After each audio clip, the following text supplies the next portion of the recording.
Hello, ladies and gentlemen, boys and girls, children of all ages. Yeah. This is not the sideshow. Yeah. This is not the undercard. Yeah. This is the main event. Yeah. Ryan Baldwin here. Yeah. And over there, my right-hand man sitting on my left-hand side, the Teflon talker, the Colossus of charisma, the mammoth of mouthiness. Yeah. Yeah. Yeah. Woo. Mason Shepherd. Yeah, let me talk to ya. It's a great day discussing sports with Flying Ryan, the podcasting lion, the king of the main event. How you doing, buddy? Man, it is Monday. I am counting down the weeks until the end of school. You and me both. And, man, what a great time to be a sports fan, though. World Series is over, but there was baseball. You know, the World Series is going on. I know you hated the end result of that. God, I'm just They're a anti-Astros. good team, dude. They are. And as far as I can tell, they seem to win this one on the up and up. So, you know, as far as I can tell. Oh, baseball fans are never letting that go, which is fair. NHL's in full swing, and the Stars are top of the Central Division and kicking butt. Such a great team to watch. My Penguins are sucking right now. Yeah, they're in a rough spot. The NBA season in full swing, and the Lakers are still garbage, and I love it. And the Mavs are doing okay. So, and of course, football season in full swing. What a great time. That's where my focus is. I'm focused on the football. Ryan's focused on the downfall. I'm focused on everything. And there's Champions League, and the World Cup starts next week. Okay, I will give you the World Cup thing. The World Cup starts on the 16th. Dude, it is just a crazy time to be a sports fan. And that it is. I love it. All right, so let's get down to business with college football. Over the weekend, obviously the big game was Tennessee versus Georgia. Side note, because this makes me irrationally angry, and I've talked about how they use the AP polls, yeah, and they don't mean anything. Yeah, I was wondering how you felt about that. And then they swapped to this week using the CFP poll, yeah, without telling anybody. So Tennessee was 3, right? Number 3, week after week after week, and then all of a sudden coming into this is like number 1 Tennessee versus 3 Georgia, and I'm like.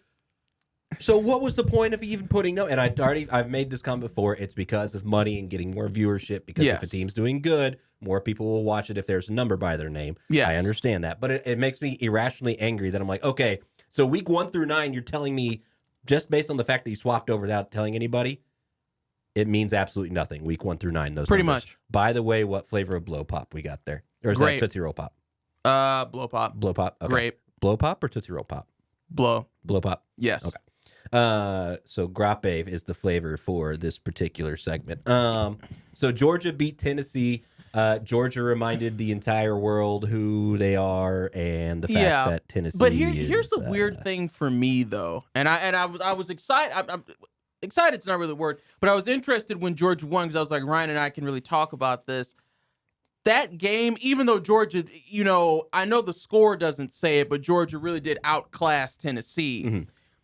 But my thing is, it's kind of like the Tennessee-Bama situation for me, where obviously you have the team that's the better team on that day, but are they the better team overall? That's my thing, just because Georgia, like Tennessee in that game, Georgia's had some pretty poor performances. Now, you can accredit it to sometimes teams get caught off guard by lower-level teams early in the season. I get it. But, Georgia still had some lackluster performances.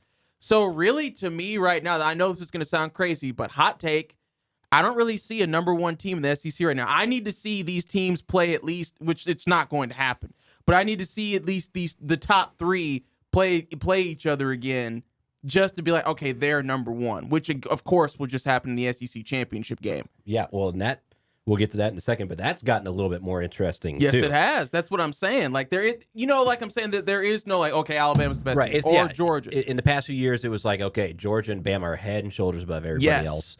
Now it's not like that. I still think Georgia's the best team, but maybe the gap has narrowed a little. It's not definitive. Yeah, maybe the gap has shrunk a little bit. Ohio State struggled with Northwestern, but still won. Hey, I told you Northwestern. Did they play? They played in Northwestern. They played in Evanston, yeah.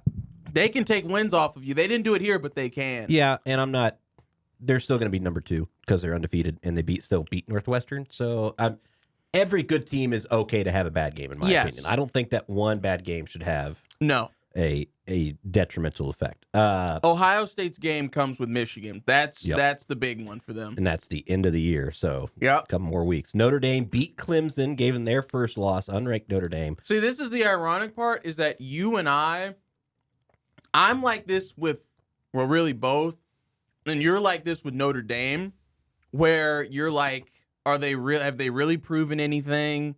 You know what I mean?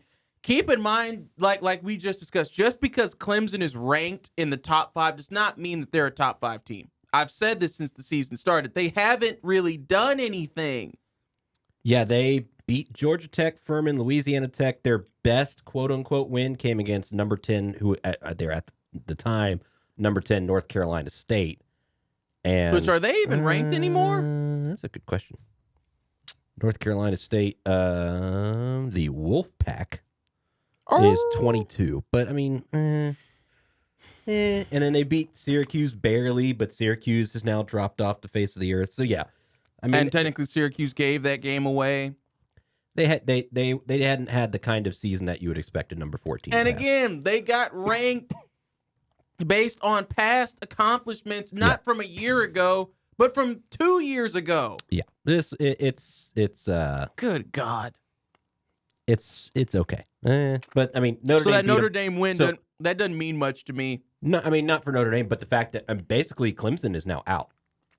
Good. Clemson is now out of the CFP because TCU beat Texas Tech. They're still undefeated, and if they're going to go by previous stuff, that means TCU, all they have to do is win out because, and okay, we'll get to that in a second. Let's go through the rest of the games because we've got some speculation to do. Michigan dominated Rutgers. LSU beat Alabama in overtime, which was huge. As we talked, we said it. Going into Death Valley is going to be tough, and especially since they were ranked now. Yep, they were number 10. Was my score close? Was it 13-10 or was it like 32-31? Dang it! It was still close. It just wasn't a low-scoring close. And then everything else was pretty par for the course, except, I mean, you can call it an upset, but Kansas State was 13, and they got beat by 24 Texas, so... It's an upset that we closed the game for once because we were about to give it away. Michigan State beat number 16 Illinois 23-15. Who cares? Kansas beat 18 Oklahoma State, but again, that's like you're upsetting an 18th ranked team. So yeah. Okay, so the CFP will not actually get released until tomorrow, so that gives us a fun little prediction time. The AP poll has Georgia 1, Ohio State 2, 3 Michigan, 4 TCU, 5 Tennessee. They dropped Tennessee all the way down. Yeah, okay, that's where that's kind of fair. Well, actually, no. Because they lost to what was essentially the best team. They lost to the number 1 team. I think they're giving the undefeateds extra bonus point because they're undefeated. Yes. Now, that means because where's TCU? Did you say TCU was 4? And they will have a date with Texas coming up this week. I'm so scared. So the question then becomes, because Ohio State and Michigan are 2-3, and I'm not so sure that they'll be 2-3 in the CFP when it comes out. I think it's going to be Georgia, Ohio State, Tennessee at 3, Michigan 4, and TCU 5, because I think Michigan has had maybe a slightly better season than TCU in terms of who they've had to play. But again, Ohio State will play Michigan at the very last game of the season. Yes. And that determines basically everything, assuming TCU wins out. Yeah, this determines if TCU goes to Rose Bowl or playoffs. Because, if TCU wins out, unless Michigan beats Ohio State, then I could see a world where it's Georgia 1, Michigan 2, Ohio State, or maybe Tennessee, depending on how they finish out. Could be Tennessee 3 or 4, and then TCU drops down to 5. I know that TCU's had a good season, and I keep talking about how Max Duggan should be a Heisman candidate. But if you look at how the teams have finished up that they've played, right? Like Kansas is no longer ranked. No. Oklahoma's no longer ranked. No. Oklahoma State still ranked but dropping. Yes. Kansas State still ranked but dropping. Yes. So, and then they beat Texas Tech by 10 and West Virginia by 10. They're just not blowing out teams. They only beat SMU by 8. The only teams they've really blown out were Colorado and Tarleton. And I guess Oklahoma, but again, Oklahoma's bad. Everything else has been close. Yeah. So as much as I want to see TCU in there, my thinking is that if Tennessee finishes strong and wins out, that there's a possibility that Tennessee sneaks back in there. And of course, the SEC championship game that we've talked about makes things interesting as well. Because right now it would be LSU versus Georgia. Yeah. And imagine LSU wins out and beats Georgia. That would in be the very conference championship game. That would be very interesting. I think the SEC's up for grabs now, and I think LSU, because Bama, this is 2 losses on their books, right? Yes, but it's most importantly, it's 2 conference losses. Yeah, that's the big thing. Is you have to remember is that these teams, when they're playing for the conference championship, they go by their conference record as the initial, their overall is a secondary. Yeah. But their conference record is what gives them the top spot. Right now, LSU is 5-1, Ole Miss is 4-1, which, by the way, I believe no, LSU and Ole Miss do not play. No, they did. I'm sorry, LSU handed Ole Miss the one loss. Yeah, they already did. Yeah, they already did. So if LSU wins out against Arkansas, UAB, and Texas A&M, you could very well be looking at excuse me, a Georgia versus LSU conference championship, which again, they will beat those 2 teams. It's the last one I'm worried about. If LSU wins against Georgia, that completely throws everything out. Because then how do you not say that LSU doesn't deserve to be in the top 4, right? Oh, 100%. If they beat, because they did with Tennessee couldn't. They beat Bama and Georgia. So then does Tennessee get in there? No. They don't. But if TCU wins out, would you say Tennessee would not go in over TCU if TCU wins out? Does the CFP, and I think the answer is yes. I think the CFP would look at an undefeated record and say you go in. No, 100%. That's what I was going to say. Whether or not they should. Yeah, that's what I was going to say. Because we saw that with Cincinnati. Undefeated record, they got in, even though their record wasn't that great. Undefeated will go in every time. Plus, the CFP hungers for a Cinderella story. They're going to get one eventually, where a team that nobody thought was ever going to have a chance of winning, went in and beat the top dogs. So no, if TCU wins out, they're in. Especially if TCU wins out and LSU wins out, Tennessee's falling back and they're going to a Rose Bowl, and then TCU's going on and LSU's going on. The interesting thing is, and it's not being talked about for fair reason, but my Longhorns, even though we've lost, can you pull up our conference games and see which ones we've lost? Because we still have a chance to at least compete for the Big 12 title against, it's obviously going to be TCU. But we have a chance to compete against them for that title if, we win out, which we probably won't. But, Well, you'd have to beat TCU to begin with. That's what I'm saying, yeah. Which that's probably not going to happen. So you are hosting TCU. So that is a big deal, too, having to go down to Austin. Then the Longhorns will visit Kansas and end at home versus Baylor. That Baylor game kills us every time. The TCU Horned Frogs will, of course, go down to Texas, down to Waco, and then host Iowa State. Now, that Iowa State game is the one that there's 2 games that are no-give. We both have tough end games because Iowa State can take a win off. Yes, one of their specialties is they're not great, but they will ruin Big 12 team seasons. And I mean, Texas it's a 6:30 p.m. game in Austin. That is prime upset territory. So TCU by no means are a given, but if they win out, I think they'll get in because, like I said, the CFP likes to put in undefeateds. The real question comes down to: does LSU win out? Do they face Georgia in the title game, and can Georgia pull one out against LSU? And if not, I do not want to be on that committee because there is no way that you can spin anything like this other than go, you know what? This is why we need to do 12 teams. Because looking at this field, I actually think like the top 8, maybe not 12, but I do think the top 8 has a good, a good mix of teams that could compete, like Georgia, Ohio State, Michigan. I don't know about TCU, maybe Tennessee, Oregon. Here's your 8. Georgia, Ohio State, Michigan, TCU, Tennessee, Oregon, LSU, USC. I think those are your best 8 right there. You can maybe throw in Bama. Now, once you get to 12, based on the AP, then you add UCLA, Bama, Ole Miss, Clemson. You want Cinderella. I mean, you got to start taking 12 teams because, Could you imagine? First of all, I'm just going to say this. The 2 teams that never win anything but kind of get this far are Oregon and Notre Dame. They look great now, but they never win anything. Those teams are like the Cowboys to me. I'll believe in Notre Dame and Oregon when they win something. Mm-hmm. But as far as, because Oregon is like the Buffalo Bills of college football, 2 national championships, 2 losses.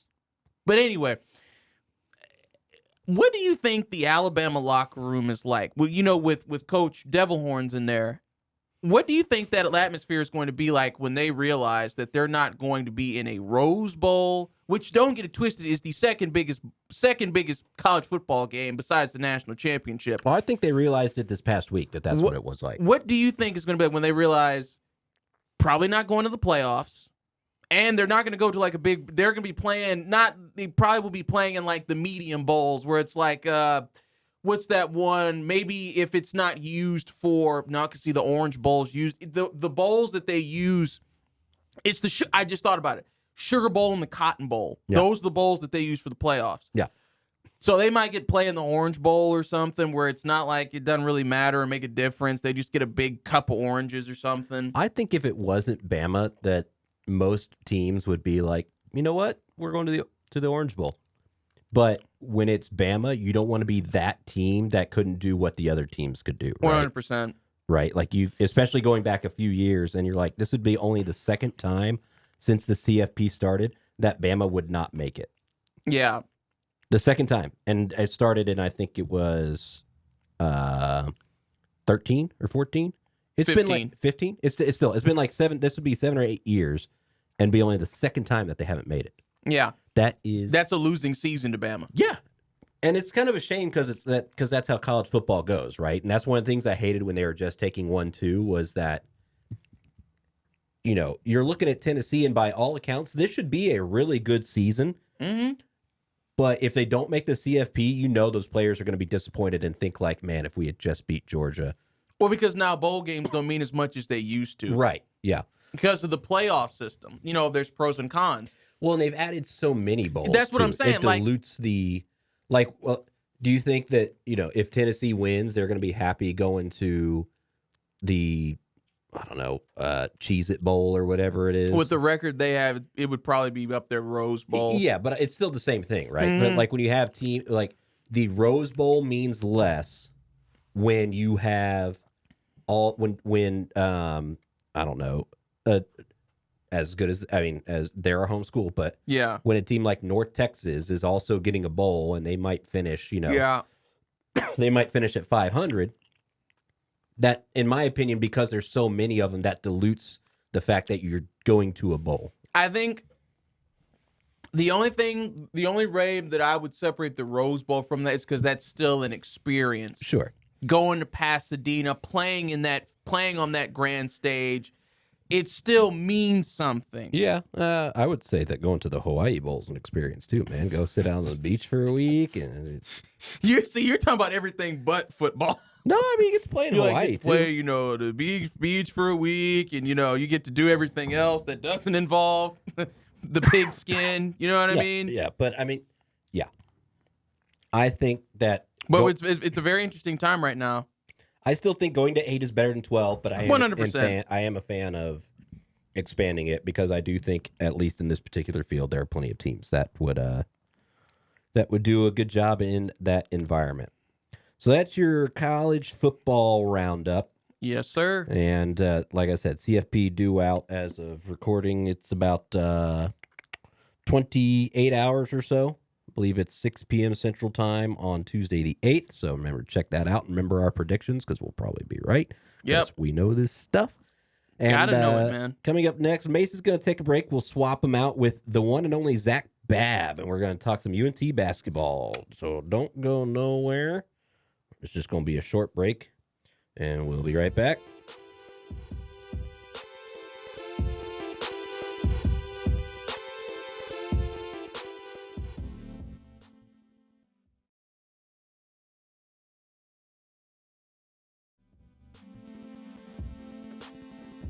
Welcome back to the main events.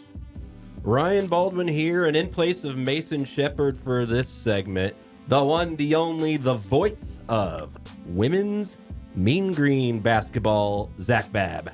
How you doing today, Zach? I'm excellent. How are you doing? Fantastic. Thanks for asking. Yeah, thanks for having me on your podcast here. Absolutely. Well, it is that time of year. It is on day of recording, Monday, November 7th, which means tonight the men's basketball squad opens their season up, and then the women already had an exhibition, and then I believe they officially opened their season up Thursday. Am I on point there? Yep, you are. So we'll start with the women, since you are the expert on all things women's basketball around the area. I guess we'll go with that. You're the closest thing I have to an expert. Don't tell anybody. Okay, I'll keep my mouth shut. So this women's squad is a squad that consistently makes the Conference USA tournament, but can't seem to get it across the finish line. Yeah. They lost a lot of pieces from last year, a lot of seniors, but they do have Quincy Noble coming back in her final year from the COVID extra add-on year that everybody gets. What's your initial take on this team going into the season? I think it's going to be, it can really go in a million different directions because of how this roster is so new. There are 9 new players on the team this year. That's the most in the Jaylee Mitchell era for a single season. A good host of transfers, some freshmen in the mix as well. But it's really going to be how well can they gel together, and can you lean on the veterans to kind of carry the workload of the team? Because like you mentioned, Quincy Noble's back. You've got some returners in Tamisha Lampkin, Maddie Cleary, though she's kind of an off-the-bench player. So you don't really have a lot of that major experience like you've had in the past. I mean, if we're going through players again, losing Maddie Townley is probably your biggest miss this year because she's just been a bulwark of that program for, the past 6 years, essentially. So, there's a lot of new faces, a lot of good new faces. I mean, you're bringing in, as far as the transfer portal goes, Jocelyn Moore from Incarnate Word. She was one of the top players in the Southland Conference last year. The stat that always blows me away with her is she put up 222 three-point attempts last year. Our team as a whole had about 500 last year. So she's contributing basically half. Yeah, so she's about half of the three-point shooting. And so it'll be interesting to see how, where she appears in the game plan with Quincy, because Quincy's usually the one who's shooting the rock the most for the Mean Green. So it's really, I could see it going literally anywhere from, being a rough rebuilding season to competing for the conference title. I mean, it could literally go in either direction or anywhere in between. So it'll be very interesting to see how well they gel, how long it takes them to gel, and if they're, if it works out through non-conference and they're firing on all cylinders come conference play, I really think they have a shot to make a run at the title, but we'll see. You mentioned Jocelyn Moore. Is that your pick for kind of the newcomer, so to speak, of the year? Obviously, she's been playing, but new to the UNT newcomer of the year? Yeah, I think so, just because of her volume shooting is as good as it is. She shot nearly 30% from 3 last year at Incarnate Word, so I think she could be a huge piece as far as the offense goes. And, on that subject, I feel like we have a chance as the women's team to kind of be like the Mike D'Antoni Rockets, where it's you just live by the 3 and die by the 3, and that's can make for some exciting basketball, but it can also make for some disappointing losses. I know as a Rockets fan, there were plenty of those where it's like, wow, just nothing was falling tonight. But as far as newcomers go, between all the transfers and all the freshmen, I think Jocelyn Moore is really going to be a big piece of this team this year. And looking at Quincy Noble, who was last year named to the CUSA Women's Basketball, or she was the preseason co-MVP.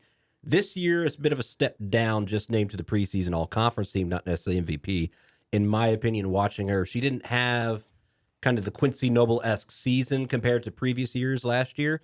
Do you think she's poised to, in this last year, just give it everything she's got and really kind of hit whatever upper limit she has? Yeah, I think she is, and I think too.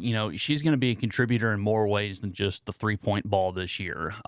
Because with the players that they lost, they've really kind of had to juggle how the lineup runs, and they've been running Quincy at the 4 in some practices and a little bit in the exhibition game against A&M International last week. So she could be doing a lot more than just shooting the 3 ball this year. So I really think this could be a huge breakout year for her. Not like her past 2 years have not been breakout years. She's been really good, but yeah, last year she wasn't quite the power that she was her sophomore season. But I definitely could see her, taking a big step this year because it's her last go around. This is her last shot to win a title, to make the postseason, stuff like that. So it should be a really good, should be a good year for her, and I hope it is. So opening up with Texas A&M, Texarkana at home, you would think that a team of the Mean Green's caliber, that is the initial benchmark for how we look as a team, because then they've actually, based on what I see, have a pretty difficult non-conference schedule. SFA is not terrible. Wichita State always has good basketball programs. For the UNT Thanksgiving tournament, you've got Louisiana and Montana State. UTA typically as a team that the Mean Green have beaten, but then you go against Oklahoma State, SMU, Howard, and Georgetown before heading into Conference USA play. What's kind of your projected record, do you think, after going through the non-conference games? It's hard to say. I mean, we should beat Texarkana. I mean, that's a win. SFA is a coin flip for me, so I can see them. That's going to be a really good litmus test type of game for them. Wichita State might be difficult. Louisiana always plays them well. We played in the Cajun Dome a couple years ago, and that game was rescued by a 30-point Quincy Noble performance. So they always play hard. I mean, looking at the non-con schedule, I mean, I think you could be. Are you happy with 500 coming out of it? I'm happy with 500 coming out of it, because if 500 heading into conference play, I think that's a huge win, especially for how much how new this team is to everybody. Even within the locker room, they're all new to each other. I think 500 is good. I will take that. Above 500, I think they have a lot of noise that they can make in conference play. Is there a particular game in non-con that you're circling, going like, this could be the game that kind of we figure out who we are? I really think it's hard for me to settle on one game, but one game that I do like is Oklahoma State. They've got a new coach up there. It's a Big 12 team in a Big 12 building with some new pieces in. I don't know how winnable that game is. Oklahoma State's kind of going through the same thing we are. They're kind of a new team gelling together, and they lost some people to the portal and brought some in. So I think that's kind of it's Big 12 competition, so it's a step above where we are in Conference USA. But at the same time, I think you don't even necessarily have to win that game per se. If you put up a good fight on the road against a Big 12 squad, I think that will be a good omen for how the rest of the season goes. I kind of got the SMU game kind of circled as that one as our upcoming American Athletic Conference opponents, and as a team that basically beats us in everything and everything we do. I think that one is the Big 12 is a step up big time, but I mean, SMU is also a step up, and it's somebody that you're going to be seeing consistently. Yeah. For the foreseeable future. Yeah, that'll also be a very good litmus test. SMU was not good last year. I mean, they came to the Super Pit and we blew them out. So it'll be interesting to see what they retool with. But it is going to be kind of the standard, like we've talked about with the football team, the standard for what the future of competition is going to be. So I'm not super familiar with what SMU's team looks like this year at this point, but I do think that will be a very good, here's what it's going to look like in the American, and Wichita State for that matter too. Wichita State's in the American as well for basketball, so they take Navy's place when it comes to the football basketball turnaround. So I think those two games, SMU and Wichita State, will both be good ideas of, here's what it's going to take to compete in the American next year. All right, so that wraps up the women. Let's go ahead and take a look at the men who open up the schedule tonight. at the Super Pit against Southern Nazarene. Again, one of those teams you should come out and probably beat if we're holding this Mean Green team to last year's standards, which I mean, that's probably a good place to start. How do we stack up to a team that lost a player like Thomas Bell, who has been a linchpin of this roster for years? Yeah. So, yeah, as far as the men's team goes, I think, it's a Grant McCaslin-led team, so it's going to be good.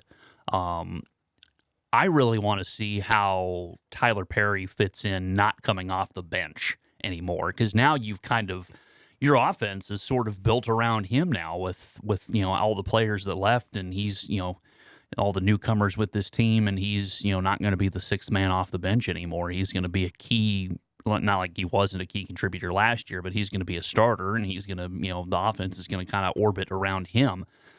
So, the Southern Nazarene game will probably be a win. It'll be a good, first test for everything. But then, you get into the schedule. The second game of the year, St. Mary's, that's on the road. That is you want to talk about Grant McCaslin and his history of scheduling tough teams so you're ready come conference play. That is a punch in the mouth. Going to St. Mary's the second game of the year. That is and for people that don't watch basketball, that's basically a perennial March Madness team. Yeah, they're just to put it in perspective, last year Gonzaga lost 2 games, I think it was. One of those losses was to St. Mary's. Yeah. Fresno State, again, another one of those basketball schools that'll put up a good fight, and you're playing up into them. Paul Quinn College, that should be a win. San Jose State, as part of the Baja Mar Hoops Nassau Championship down in the Bahamas.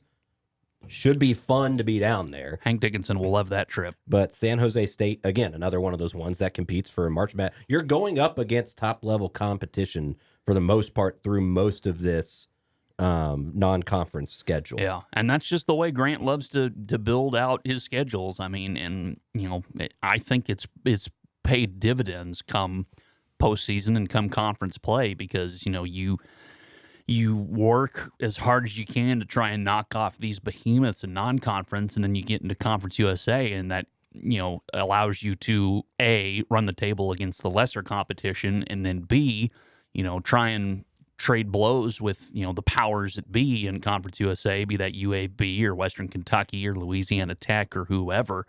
It allows you to, you're not seeing this caliber of team for the first time once you get into conference play, because you're playing teams like St. Mary's and Fresno State and San Jose State and stuff like that well before you open up conference play. So it's a strategy that has really paid off over the years for McCaslin, and I think it'll continue to do the same this year.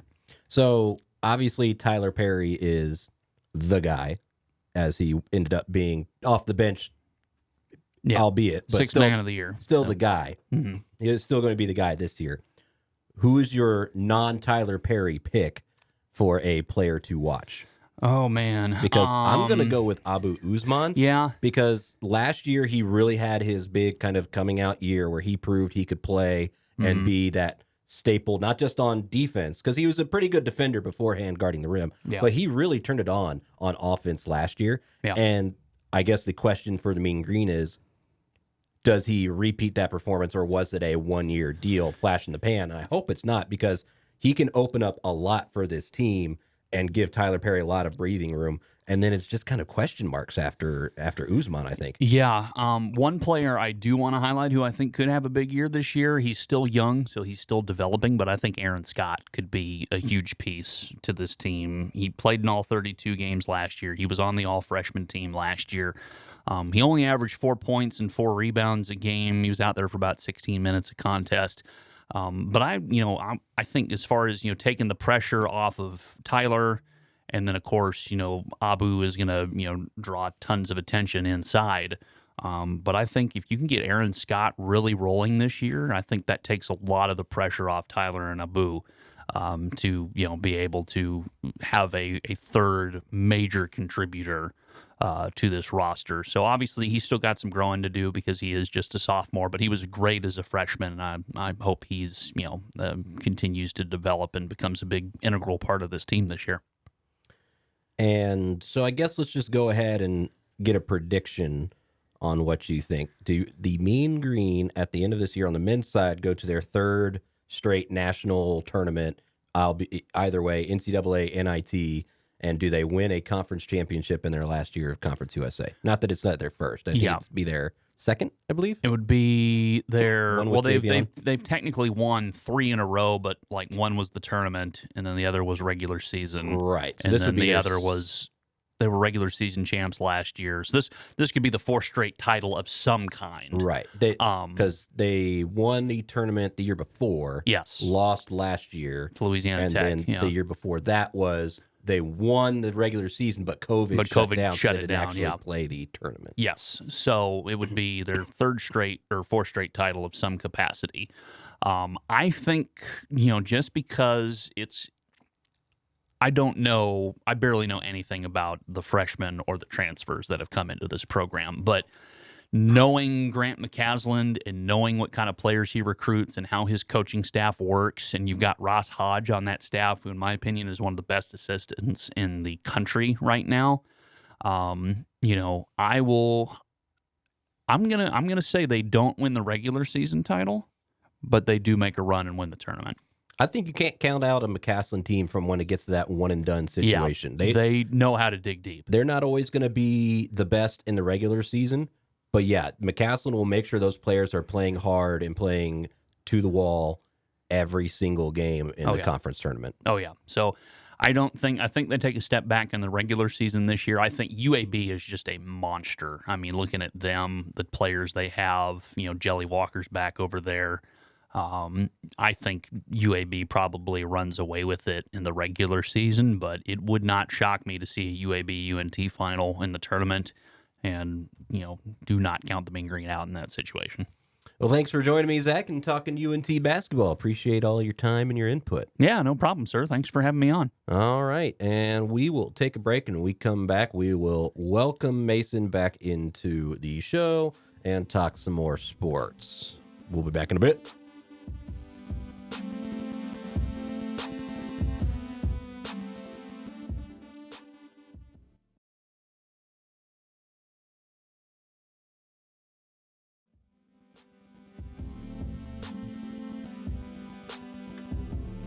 Welcome back to the main event. Yeah. Ryan Baldwin still here. Yeah. Mason Shepherd still there. Always, man.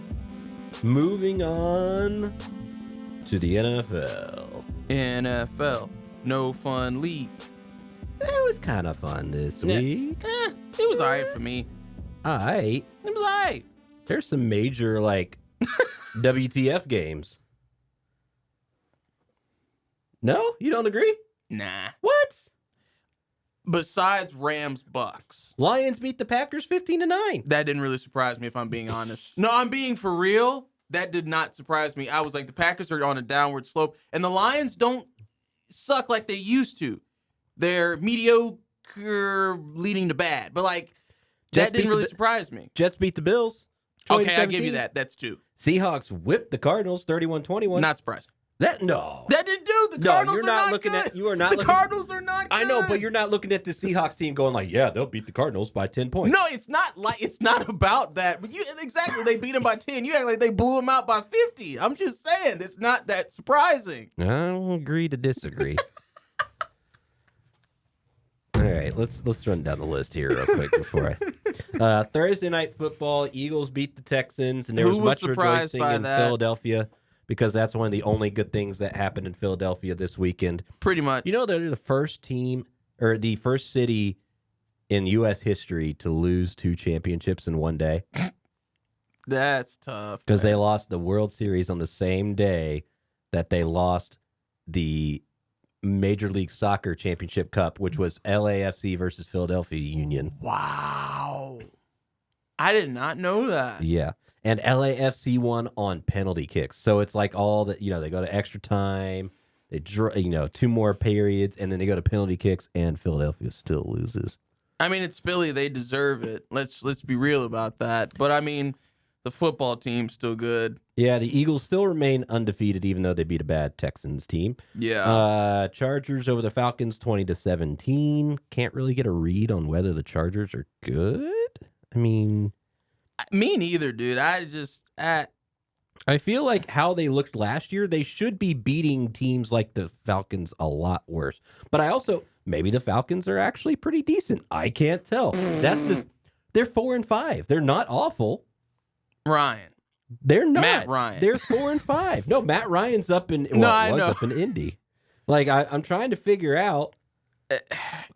Honestly, well, I'd have to watch more of Atlanta, but I that's don't the trust. theme I don't for this trust them. NFL season. Is Yes, I don't know what's going on. No. Okay, I really don't. Because the Bears hung 32 on the Dolphins, even though the Dolphins still won. Yeah, but that surprised me. I saw 32-35, 35-32, and I was like, the Bears put up 32 on the Dolphins? But it did require Justin Fields putting up a record rushing day. It was, I believe, 187 yards, 178, most by an NFL quarterback in a regular season game. Michael Vick, of course, had the previous high with 173 in 2002. So, I mean, it did require 178 yards. However you got it. I mean, yeah, and it's still in a loss. Yeah, does that taint the record? Like, for you personally, if you rush for 178 and still lose, are you like, you kidding me right now? Like, you break a record and you still lose? Yeah, I mean, hey, moral victory, which you don't believe in. Turns out the Panthers are still bad after the Bengals beat them 42-21. Lions beat the Packers 15-9, and now the Aaron Rodgers hate gets even higher and oh so sweeter. I was doing the Ryan. I was rubbing my hands. Yeah. I was like, yeah, Aaron I'm happy Rodgers with this losing. one. And then I had to stop because Brady won. But then I was like, yeah, Can't win them all. 50-50. that's fair. So I did like a half one with just one hand. The Patriots beat the Colts 26-3. The Colts continue to spiral.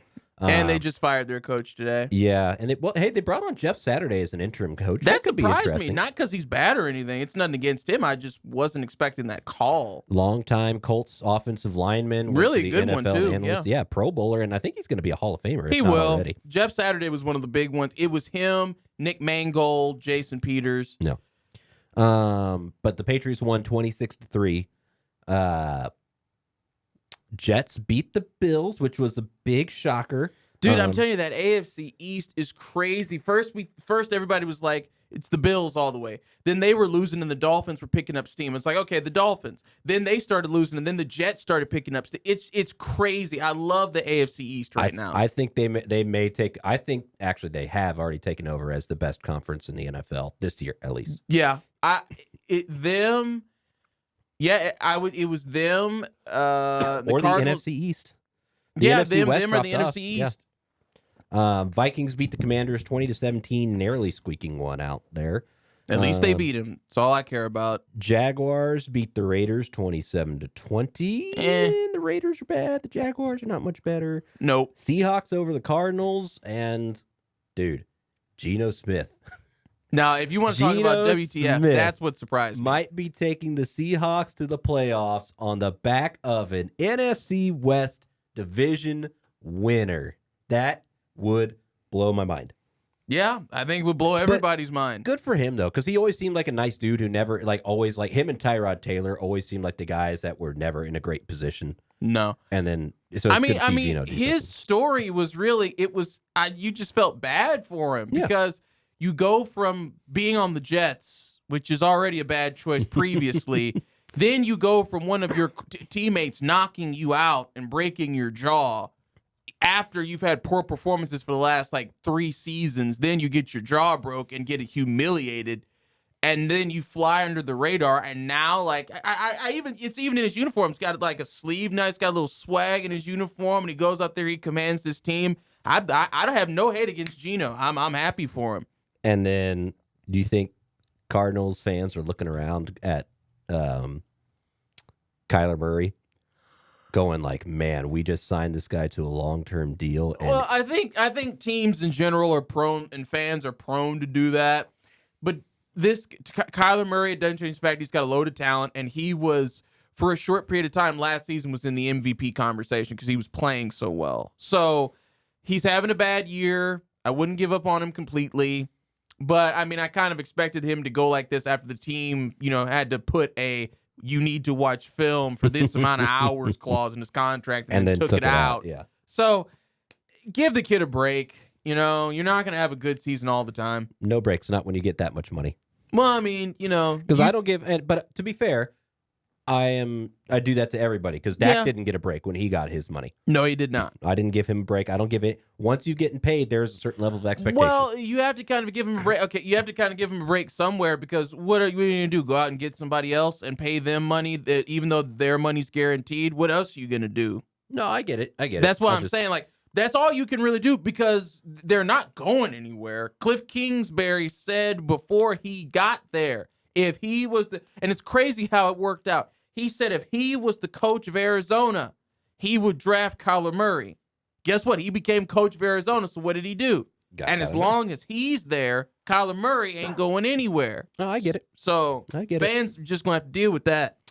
Bucks over the Rams. That was an interesting game. Do you think that was pass interference on the very last, second to last play of the game in the end zone? He did have two hands. I haven't seen the play. I didn't see the game, but I followed the score. Let's see if I can pull that up because it was a play that was probably pass interference. The amount of times we have to talk about this in the NFL is priceless. It was one of those ones that could maybe go either way.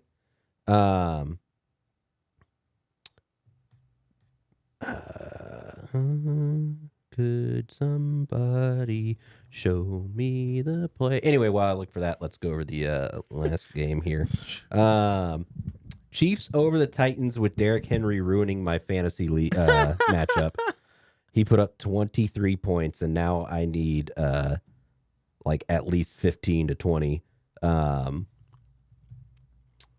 from Chris Olave here tonight. But Chiefs squeak one out over the Titans. That seems to become a theme with the Chiefs that's happening more and more.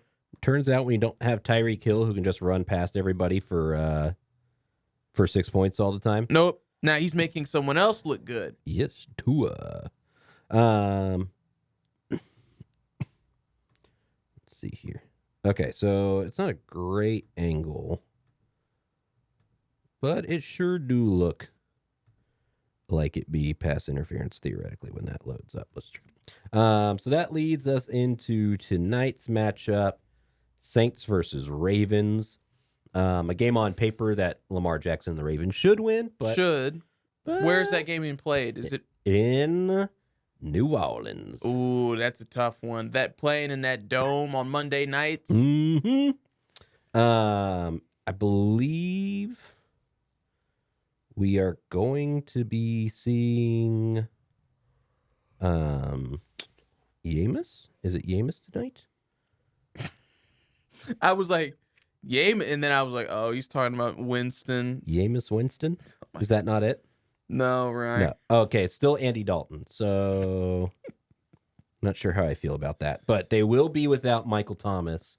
Shocker. He is having injury, or he's having surgery on his toe. Ooh. Yeah. I think they said it's a dislocated toe. Ooh. And I've never run on a dislocated toe, but I've stubbed my toe. And so I imagine that playing on a dislocated toe. I literally just dropped last a couple of Fridays ago a 25-pound weight dumbbell on my foot. Well, why'd you do that? Stupidity. But okay. So that happened, and I was in pain. Mm-hmm. Oh my gosh. Yeah. And then imagine running, cutting like a receiver. Yeah, that's why Dion retired. He got turf toe. Yeah, I'd be out. Oh, and of course the other big thing to note, I forgot about the Bucks Rams, was Tom Brady surpassed 100,000 career passing yards in that game. So congratulations. GOAT gets to add another record to his stats. Congratulations. Ask your wife. Oh wait, you don't have one anymore. Mason. I'm sorry. It slipped out like the divorce papers from the document. How rude but accurate. It's not It's not my fault. It's Tom's. But, Tom Brady would be Tom Brady. What can you say? I've grown numb to his accomplishments just because I expect that from him. All right, so where does that leave us after week 9? Well, Dallas had a bye, so we don't have one anymore. So Yes. Dallas is going to Lambeau, folks. Dallas going to Lambeau, and we'll need to keep pace, or win to keep pace with the Giants. And remember, the Giants. But you know are what not the that far problem behind. is? Dallas coming off a bye week. Our record is not that good. It's not good, and going into Lambeau is not good. So we're coming off a bye, which we're already not good at, and going into Lambeau, which we already struggle with. Yes, I would say odds are stacked against Dallas, but that's not to say that they can't pull it out. AFC East, like we mentioned, I think is the best division in football. All 4 of their teams are above 500. They're the only team or division where all 4 teams are above 500. The AFC North is firmly in control of the Ravens and the Bengals, with the Browns and Steelers rapidly spiraling out of control. The AFC South looks like Tennessee is going to handily wrap this one up in pending an explosion because the Colts are now 3-5-1 and struggling. Jaguars are 3-6-0 and the Houston Texans are 1-6-1. AFC West is now a battle between the Chiefs and the Chargers, separated by 1 game, with the Broncos still apparently not figuring it out, and the Raiders are still being terrible. Of course, the NFC East still led by the undefeated Philadelphia Eagles. Cowboys at 6-2 and Giants at 6-2. Of course, Cowboys hold the tiebreaker because of the better conference record and having beaten the Giants in conference. Yeah. The NFC North is basically, again, pending a second half of the season blow up. There's no way the Vikings cannot win this one. Literally, there's no way. Again, pending, they would have to basically lose out and the Packers win out. Because the Vikings are 7-1, the Packers and the Bears are the next best at 3-6, with the Lions at 2-6. The NFC South is, in my opinion, the worst. But man, it's hard to say that when you have Brady and the Bucks, but they just don't look as good. The NFC South is the worst division. They're right tied now with the Falcons at 4-5, having they do hold the conference record. Yeah, and the Panthers got blasted. Yeah, the Saints are okay. And in the NFC West, the Seattle Seahawks are leading, with the 49ers at 4-4, and then the Rams at 3-5, and the Cardinals at 3-6. I can't figure that one out. Because again, now that the 49ers have picked up McCaffrey, you would think that they are on target to maybe compete, but who knows? Who knows? So there you go. That wraps up your Week 9 NFL action. Again, Cowboys taking on Green Bay next week, coming off of a bye. Monday night, the Commanders will have a chance to take down the Eagles. Maybe not going to happen. You never know in these matchups. We'll see. Division matchups.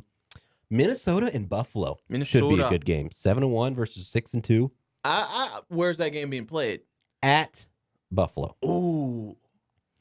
So that's, I want to see that. That's going to be interesting. Here's the thing. Both have Buffalo, New York, especially November time, and Minneapolis, Minnesota. Minnesota, in my opinion, they're both cold climates, so no one's really going to have a disadvantage or an advantage there. Minnesota does play in a dome now, though. Yeah, but I mean, it's still Minnesota. Yeah. So. But I guess, so that's probably the marquee matchup. Minnesota at Buffalo. Yeah. There's a couple other ones that might be kind of interesting, like Seattle at Tampa Bay. Maybe I could see Arizona versus the Rams, or the Chargers versus San Francisco being interesting. And of course, we'll be watching Washington at Philadelphia just because that's divisional stuff. But yeah, I think definitely the best game that everybody's looking at is, which I don't think anybody would have said this going into the season, but Vikings versus Buffalo. That'll be interesting. If Minnesota gives this up, I will look at them like, this division could have been yours, should have been yours. Well, you know what else is kind of interesting with the Patriots and the Jets on a bye week? A Bills loss makes that division even more interesting. Yep. All right. Well, there you go. That's a look at the NFL after Week 9. We'll take another break, and coming up next, sports adjacency. Woo! Yeah. Don't go anywhere.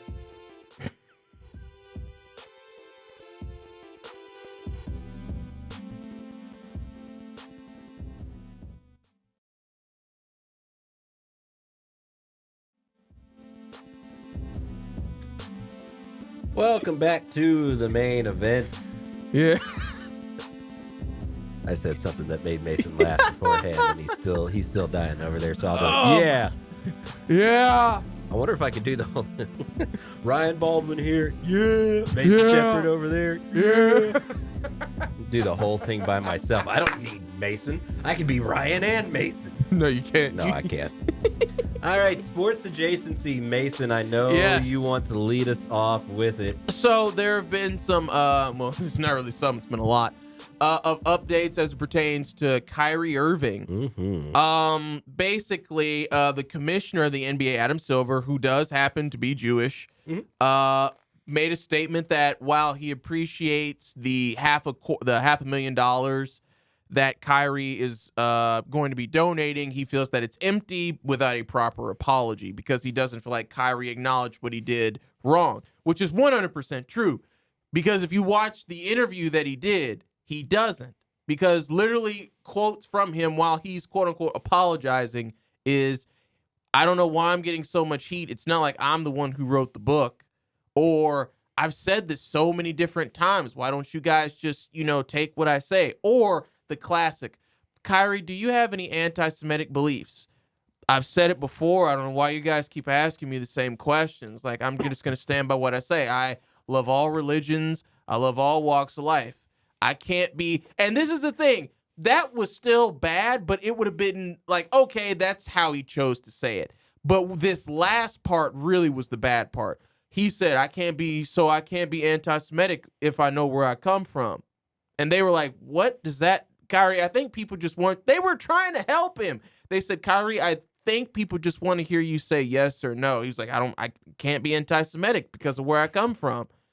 And they're just like, what does that even mean? So basically, he chose to once again stand his ground on being a buffoon.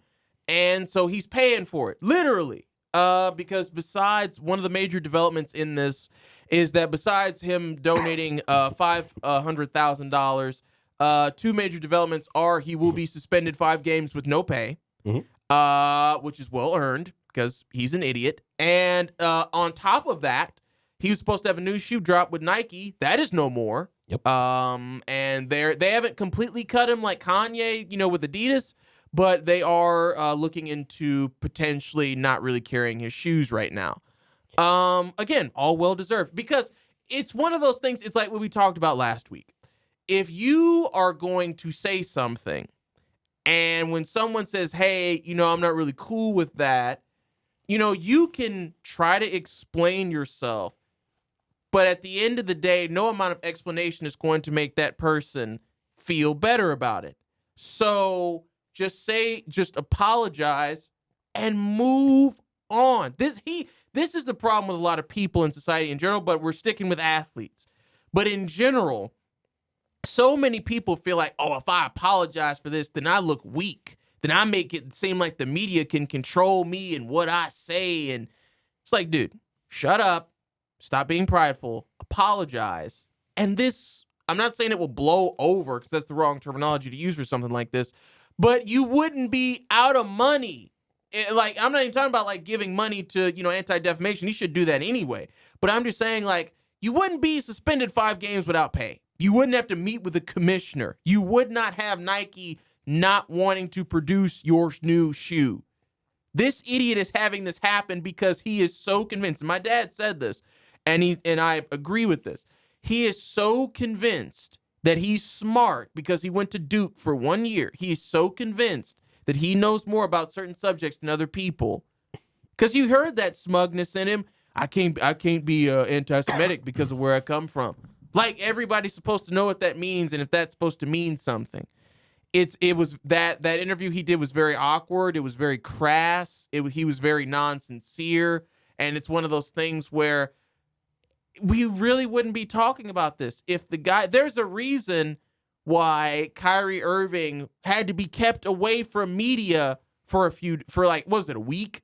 Because the Nets did not want him saying anything flippant.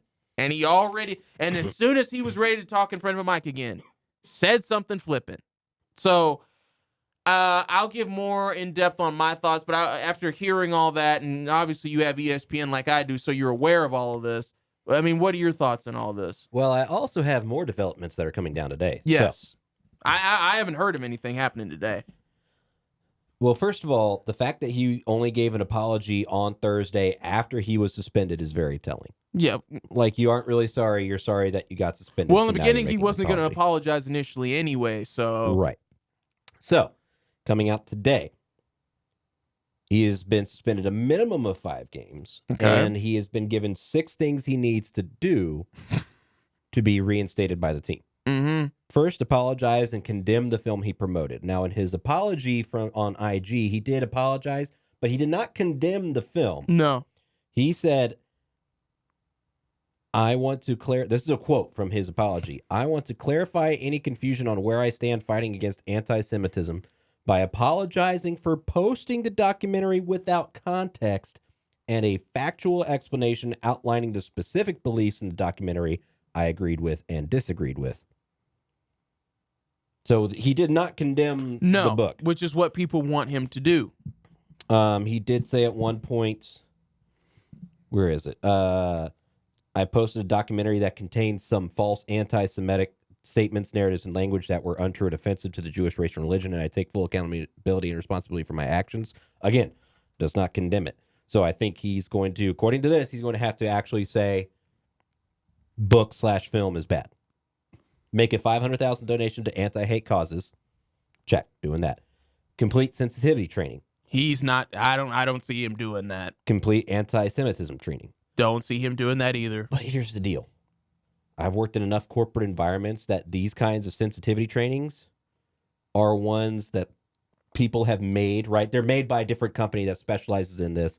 And it's one of those ones where you go through, it does the lesson plan. You have to pay attention because at the end there's a test. But after that, you just get a certificate that says you're done, right? Yeah. Like, so it depends on what kind of training this is. Is this like an actual course where somebody's going to teach them? Or is it one of those online ones where it's like, don't discriminate, discriminate bad? Yeah. That most people get at corporate places. Meet with the Anti-Defamation League and Jewish leaders. So that's a big one. Yeah. And then meet with team owner Joe Tsai to demonstrate an understanding of the situation. So sounds like the owner, Joe Tsai, is going to have final say over whether he's going to be reinstated. Yeah. Now, conspiracy theory in me says that how the Nets play without Kyrie determines on whether he comes. Because let's be real. If the Nets are this, at the end of the day, this is a business. Yes. And we live in a corporate world. So my conspiracy theory is that the Nets are tanking badly, then Joe Tsai will bring him back immediately as long as he seems to say whatever. Yeah. And as long as he gets it all done. He does have to do it all, as far as I know. That is true. Yes. If the Nets are doing well, I could see a thing where Kyrie doesn't come back after 5 games. Yeah. Because it's all about leverage at the end of the day with this. Because he's not listening to his quote unquote apologies, which are more like exemplifying statements. If he feels like he has leverage in any of this, he's not doing it. Yeah, he's because it's in that phrase from that interview. I can't be anti-Semitic. So someone who already thinks and knows that they're not anti-Semitic. Do you really think that he's going to, with his ego, go to anti-Semitic and sensitivity training? That ain't happening. So, but it's all about leverage. So, it sucks that we have gotten to this point because he just couldn't apologize when it happened. Because if you notice, in the beginning when this went down, no one was even asking him to condemn the film or the book. They were just wanting a sincere apology. They probably would have wanted him to do that anyway, but you know what I'm saying? Yeah. But he doubled down on it, Yep. which made people go, okay, now you're going to have to condemn the book. You're going to have to donate money. You're going to have to meet with people, and you're going to have to do training, and you're going to have to do all of this, or we're not reinstating you, Literally, depending on how our season goes. It was as simple as Deshaun Jackson going, I messed up, and by the way, I'm going to go with a Jewish person to the Holocaust Museum and educate Julian myself. Edelman. Yeah, I'm going to go Julian Edelman to the Holocaust Museum and educate myself. Who I am done. Who I am Everybody was done. surprised has not reached out to Kyrie, which surprises me. Well, I'm not saying anything negative. How deep down the rabbit hole do you want to go? I mean, I'm not saying anything negative about Julian Edelman. I just know this is one of those things where he did with Myers Leonard. So I don't know why he hasn't reached out to Kyrie Irving. That's kind of puzzling to me. Yeah. Because while I was doing all this, I saw this article written back in 2020 about anti-Semitism and silence in the NBA. This is back in 2020. Yeah. Because people like Katie and J.R. Smith were liking stuff posted by Steven Jackson, who was supportive of Deshaun Jackson's stuff when he was posting the anti-Semitic stuff. Yeah. And Steven Jackson expressed support for him, saying he was speaking the truth, and other NBA players like Jackson's post. So this whole article goes through this is stuff that players have apparently agreed with since 2020, but just until Kyrie, nobody had outright said anything. So now there's this kind of look back of, because I think what's happening, and I'm ashamed because these are people who I have cultural ties to. I think what's happening is because a lot of people who look like me are reading material that basically, like we talked about last week, kind of insinuates that the chosen people are black people and we are the true quote unquote Jewish people. I think that's something that is getting tossed around more. I don't know. I can't even, because I have to look. I can't even remember what the post Deshaun Jackson, what it had. It was. I know where it came from, and I know there were Hitler quotes involved. Well, it wasn't. It was misattributed to Hitler. It wasn't actually something that Hitler said, but it was basically saying this is the quote, saying Jewish people, quote unquote, extort and blackmail America in their plan for quote unquote world domination. So the stereotypes behind Jewish people.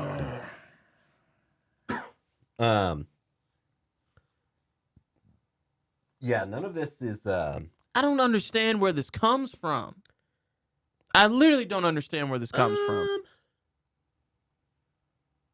I don't know if it goes back to pre-Nazi Germany, but a lot of that stems from stuff, from Nazi Germany, and I'm not sure how farther than that, but there were a lot of people, despite what they say, that thought that kind of thing back then in the 1940s was correct.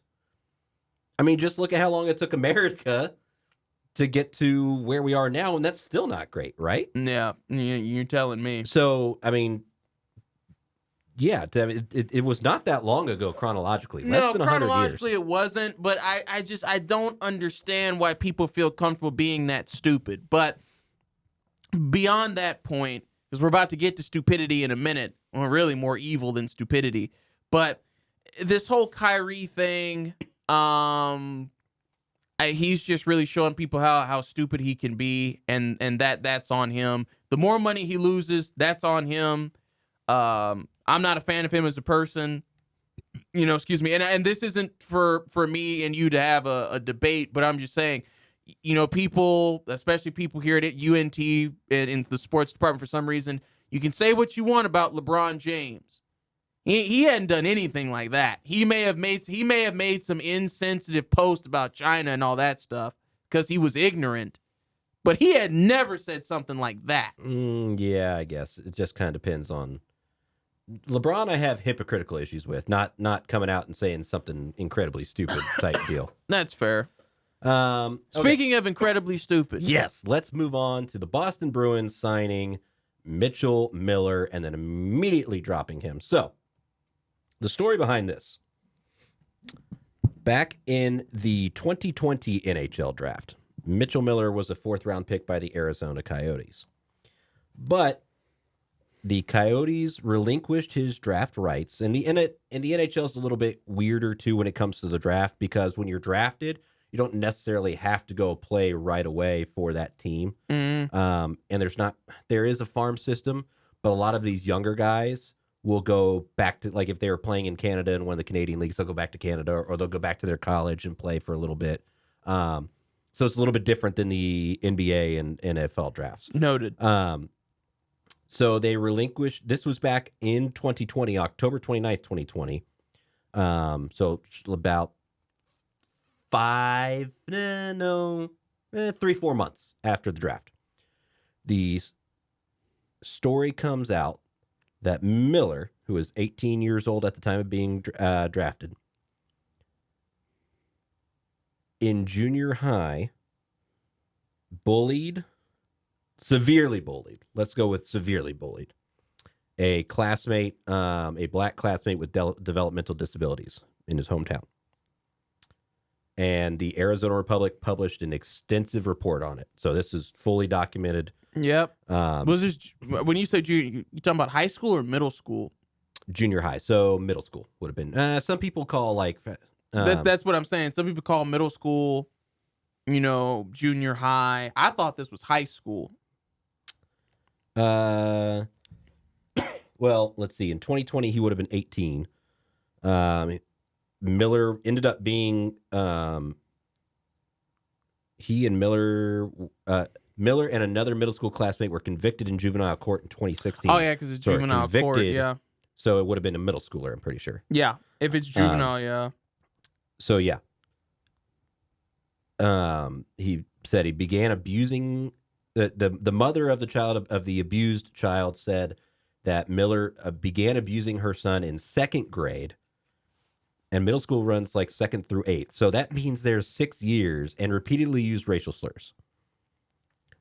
So the Coyotes said, you know what? They did the right thing. So report comes out, and they basically went, we're done. Report came out on the 26th, 3 days later, because they got to do, they got to fact check. Yeah. They don't want to be the team that's like renouncing it, that lets them go, and it ends up being nothing. Yeah. Because there's no real good way, you got to at least do the research and vet everything. So applaud, they get 3 days, and they said, you know what? Done. They probably went to Miller and said, straight up, is this the truth? And boom, done. Yeah. So the Coyotes did the right thing and released his draft rights. That was back in 2020. The Bruins last week, the Boston Bruins, signed him to a 3-year deal. Yep. An entry-level contract with the intention of sending him to the AHL, which is their farm league team in Providence. And basically, social media went crazy, and rightfully so. And they said, you're going to sign this guy who basically bullied this dude for 6 years. This black child with developmental disabilities. Doesn't say what it is. Could be anything. I don't know the guy. But you're going to sign this guy. And don't forget, there's one part about the report that you left out. I saw this, and it was horrific. He because of using, basically manipulating him because of the developmental issues that this black guy had. He made him eat candy from a urinal. Yeah, I did not go into the entire Made report. him eat candy from a urinal. Just disgusting stuff. So when I say severely bullied, that is basically an understatement. Very. So the Bruins, to their credit, what little credit you can give them, Limited credit. They did release him over the weekend. So they signed him on Friday, and Sunday they were like, you know what, we're just kidding, we're not doing that. And again, maybe conspiracy theorist on my part, but I believe it was partly because the commissioner came out and said, this guy I may never reinstate this guy. Miller had never met with the commissioner, Gary Bettman. Yeah. And so there was no real way of knowing whether Bettman or whether Miller could actually play in the NHL. Like, Bettman basically went on record and said, I'm not sure that he's ever going to be eligible to come into the NHL. Good. Yes, good. But I also think that the Bruins, despite whatever backlash, until Bettman has come out and said there may not be a chance he'll ever be able to play, I think they might have just gone with it. Yeah, they would have.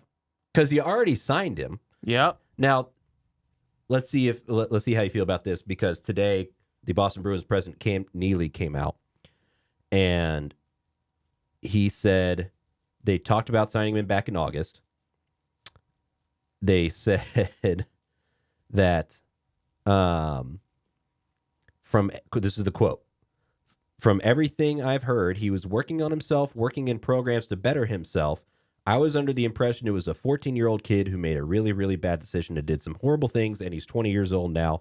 I was under the impression that he, in the last 6 years, had done a lot of work on himself. And you know what? Okay. You know, in terms of reasoning, that's not a terrible reasoning, right? Like and it'd be one thing if it was a kid.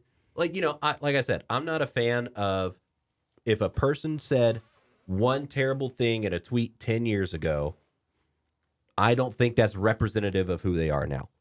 Did they say something bad at the time? Probably. Does that determine who they are now? No, we grow in 10 years. We're completely different people. Yeah. I've said a lot of stupid crap. Not on social media, mind you, because I'm smarter than that most of the time. But I've said a lot of stupid things because I was stupid, especially back in middle school and high school. That does not reflect who I am now at 30 years old. Yeah. But this is a slightly different case than saying one stupid thing on the internet 10 years ago. And I don't know how much work... I don't know what... Like, it's hard because, like, at what point would he be allowed back in to you? Let's throw this to you. That's my question to you. Should he ever be allowed to play? Or is the fact that he did this for 6 years when he was young too much for any amount of growth? I think here's the thing. It's one thing when, you know, you're bullying someone. And I've been a victim. I was a victim of bullying, so I can speak on this topic. And I'm black, so of course I can speak on this topic. But it's one thing if, like, okay, I bullied this person, and then you grew 6 years from that, and you were like, I'm not a bully anymore, and I did my best. You know what I mean? Mm-hmm. But when you did the things that he did to this poor guy, for no other reason than he was a black kid with medical disabilities, that it's a sickness to a whole nother level, because it's one of those things where you weren't just bullying him because you had problems at home and you were taking out your anger on someone. You were using racial slurs. You were attacking someone who you knew mentally was not on par with you because of things that they couldn't control. You were attacking this person. And I know that there are people in a community, and probably a lot of people being like, it was middle school. It's not a big deal now. They can think that. But I have a problem. And I'm not saying this because, you're saying this because there's a black guy involved. I'd say if this was a white guy, an Asian guy, a Hispanic, Latino, it doesn't matter. There's a problem with doing that to someone and thinking just because you grew 6 years past that what you did. Because here's the thing. Everything we do has consequences. Some good, some bad. And karma caught up with him. He did this for 6 years, and now he's going to pay for it. And should he be allowed to play to fully answer the question? I don't know. Because on one hand, you can say he's served his time, which I hate when people say that anyway, because it's like, this isn't a jail sentence. You are paying for the things that you did. So just take it on the chin and accept it. Don't say, I served my time. But on the other hand, I can see the point of, are we going to punish people for stuff we did in middle school? Because everybody did stupid stuff in middle school and high school and elementary school, which is second grade, then first, second, third, fourth, and fifth. But, I mean, I think what really disturbs a lot of people about this is that it went on so long. 6 years is a long time, Ryan. And especially 6 years to repeatedly bully and haze someone. That's a long time. And I agree with everything you said. My only thing is, how long do you keep him out as a punishment? Because I fully agree with the fact that he should be punished. Now, I do think that human nature is, if you were to permanently ban him from the NHL, I would say human nature would not be to go, wow, now I'm really going to become a better person. Because I think human nature would then turn him into a more hateful person. Yes. And I think giving somebody the opportunity to grow as a person and fix themselves is something that is going to be better in the long run. I agree with that. Now, I agree that the question on when, that is really iffy. Like, it would need to be like he needs to actually go to a therapist and finish courses, like not just like online sensitivity training. No, like actually development courses, because obviously there's some seed there. Honestly, something's wrong. Honestly, as a black man, and not even just that, as a human being, I want to hear from him. I don't want to hear about, he sent an apology through a DM, because that rubbed me the wrong way, because that's so impersonal. I want him to answer the question. Why? Don't give the answer, "Oh, I was just a young kid and da da da da da." I want him to answer the question. Why did you bully? Why did you harass, bully, haze, assault, violate? Why did you do that to him for 6 years? Why did you use slurs for 6 years? Where were you learning? Because here's the thing: if he was 30 years old, and this was in junior high, not really a big. No, it's a big. When I say not a big deal, it's a big deal. But you know what I'm saying? Yeah. He's 18 now. It's like, well, what he's talking 20 about. now. 20. It's not that long ago. It's really not that long ago. Yeah. So I'm trying to figure out, like, and maybe there's not an easy answer to it, because obviously it's there's not because this is not something that you can just gauge. Yeah. That's the point. And like I said, I firmly believe that just straight up banning him will not turn him into a more... it won't. It'll turn him into a resentful person, and there will be more hate because of that. Especially if you do believe, so his agent, the agency that picked him up, has said that he has been volunteering with organizations such as Spread the Word Campaign, Little Miracles, Adaptive Sports of Ohio, Gliding Stars. He's worked with, he met with and is committing to working with, quote unquote, the Carnegie Initiative, Hockey Equality, White Men as Full Diversity Partners. Not sure what that is. I assume it's a diversity program. Yes. He met with and is, quote unquote, committed to working with bullying prevention programs, after school programs, youth guidance programs. If you believe he's trying to do all this stuff, it does seem like he's trying to change. Now, again, the cynic in most people will be like, he's doing that so he can play in the NHL. And the optimist in people are going to be like, he's actually trying to change. Well, I'm a realist, and I want him. And see, this is the hard part, because you never know when someone's telling the truth, or you never know their intention. Yeah. I want to know this. I want to know this kid. I want to know why he did it. I want to know, is he being sincere with all this stuff? Because this is stuff that you said that he's been doing this before this point. And I can guarantee you, he will not say anything until his career is over, at least. You want to know why?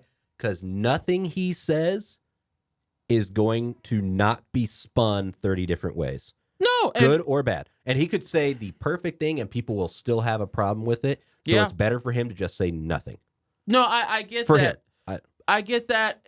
I mean, the perfect example was Drew Brees. When he made that comment, and people were really disappointed because he played in Louisiana, New Orleans of all places. And comment of not kneeling during the national anthem. Yeah. There was a bad pause in there, but that's where I was going with that. But yeah, when he made that comment about that, and then he issued an apology, a lot of black people were like, "We don't care, Drew." And you open yourself up to that. Yep. So, bottom line is, this kid, he's got a lot to prove to himself. I don't care what he proves to me. He's got a lot to prove to himself in order to prove to the NHL that he's worthy of playing. So...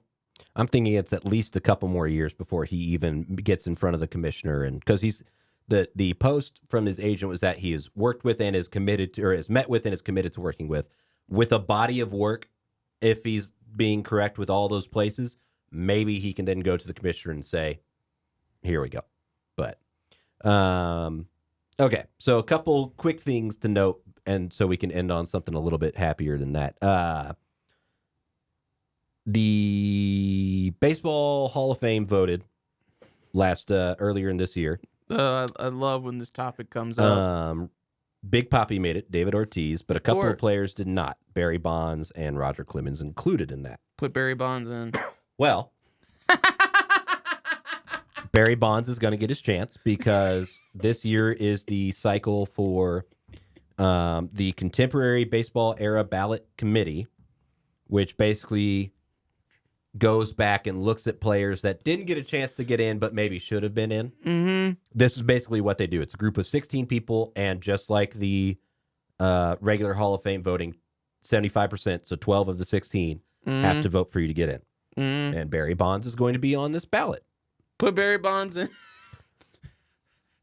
Put in double B, Barry Bonds. Fine, but then put in everybody who cheated. That's all I got to say.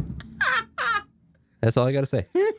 Be consistent. If nobody gets in because of cheating, Barry Bonds doesn't get in. And look, I have no horse in this race, but this is, besides the fact he's a black man in a predominantly white sport, Ryan, a lot of people, you're the only one who's a holdout from our close group of friends on this. His numbers before then already qualified him to be in Hall of Famer, Ryan. You can't ignore that. His numbers pre quote unquote steroid already would put him in the Hall of Fame. So literally, I know it's like you can't chop off half his career, but I mean, Ryan, come on. There are probably people who are in who did it, and people just didn't care. Just let him have it, Ryan. Nope. Let him have it. Nope. Not doing it. I'm holding out. Literally everybody. Nope. Our friend Jennifer, Russo, Alec, every single person but Ryan. Fine, then don't punish the Astros for cheating. Why'd you punish the Astros for cheating? Because they cheated. So why does Barry Bonds get to cheat and not get punished? Somebody make it make sense. And by the way, that means, yes, I don't think Clemens, Schilling, Sosa, or Palmeiro, who are also on the ballot, I don't think they should get in. Actually, I should take that back because Schilling did not make that list of performance-enhancing drugs. So I take that back.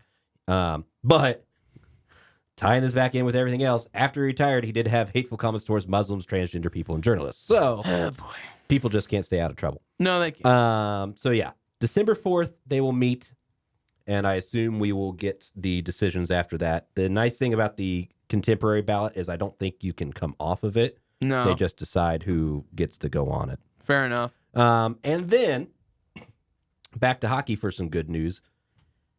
Alex Ovechkin, one of the greatest hockey players of our modern era, has scored more goals with one player, or as one player with one franchise, than any other player in history, beating out Gordie Howe, who held that mark since 1971. Gordie Howe scored 787 with the Detroit Red Wings over 25 seasons. Alex Ovechkin just scored 787 over the weekend. That is a lot of goals. Yes, it all is. with one squad. That the record is most goals with one team. Yes. There's players who have had, like Wayne Gretzky's going to hold the record because he scored a crap ton of goals, but he did it with multiple teams. So is that the I'm just new to hockey, y'all. I'm just a new fan. So is Wayne Gretzky, that's like the Michael Jordan of hockey, right? Yes, except there's not even really a number two. Yeah. Like there's no in the same way, like it's Jordan, but imagine if there was no LeBron. So like right when Jordan retired, imagine Wayne Gretzky. So nobody's ever going to just compete with Wayne Gretzky in that regard. No. Fair enough. He holds like over half the records in the NHL book. It is ridiculous how much he played and how good he was. So yeah, he will hold. Wayne Gretzky holds or shares 61 records listed in the league's official guide and record book. 40 for the regular season, 15 for the Stanley Cup playoffs, and 6 for the All-Star game. Huh. The dude was nuts. He has the most goals over the regular season at 894. Wow. Gordie Howe was next with 801. So, and Wayne Gretzky did it in almost 200 less games. He scored 100 more goals in 200 less games. Wow. It's like if Jordan was Jordan, but then there was no LeBron. That was next. Like there is no debate about Who's the GOAT of hockey? who's the GOAT of hockey. It's Wayne Gretzky. It is Wayne Gretzky. Gretzky. G. Gretzky. Don't do that again. No. Okay. All right, that'll do it for this week's episode of the main event. G. Gretzky. Shout out to you, Big Wayne. No, I guess it'd be Lil Wayne. No, Lil Wayne's already taken. Can't do that one. Mason's dying. Oh, big thanks to Dan Balla and Mark Lambert for letting us use the Green Studio deep in the heart of Denton, Texas. Until next week, I'll sign off for Mason Shepherd. This is Ryan Baldwin. Oh, my God. Later.